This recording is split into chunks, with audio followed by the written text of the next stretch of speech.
Les animaux malades de la peste.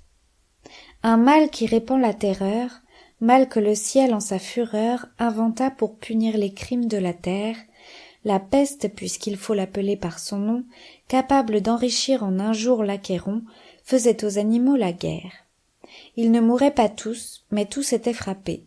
On n'en voyait point d'occupés à chercher le soutien d'une mourante vie.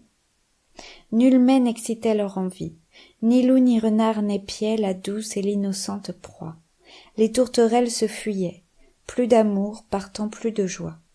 Le lion tint conseil et dit : « Mes chers amis, je crois que le ciel a permis pour nos péchés cette infortune, que le plus coupable de nous se sacrifie aux traits du céleste courroux.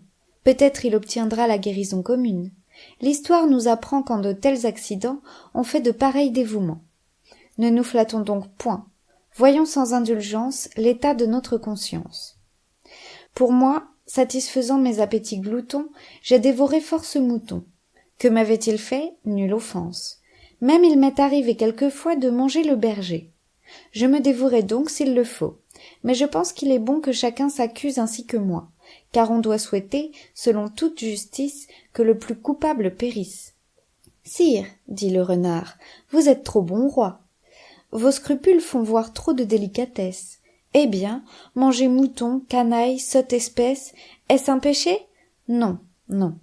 Vous leur fîtes, Seigneur, en les croquant beaucoup d'honneur, et quant au berger, l'on peut dire qu'il était digne de tout mot, étant de ces gens-là qui sur les animaux se font un chimérique empire. » Ainsi dit le renard, et flatteur d'applaudir.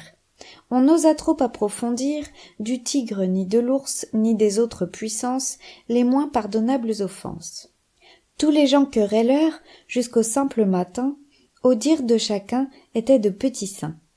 L'âne vint à son tour et dit : « J'ai souvenance qu'en un pré de moines passant, la faim, l'occasion, l'herbe tendre, et je pense, quelque diable aussi me poussant, je tondis de ce pré la largeur de ma langue.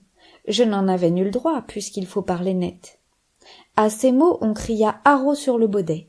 Un loup, quelque peu clair, prouva par sa harangue qu'il fallait dévouer ce maudit animal, ce pelé, ce galeux, d'où venait tout leur mal. Sa peccadille fut jugée un cas pendable. Manger l'herbe d'autrui, quel crime abominable! Rien que la mort n'était capable d'expier son forfait. On le lui fit bien voir. Selon que vous serez puissant ou misérable, les jugements de cour vous rendront blanc ou noir.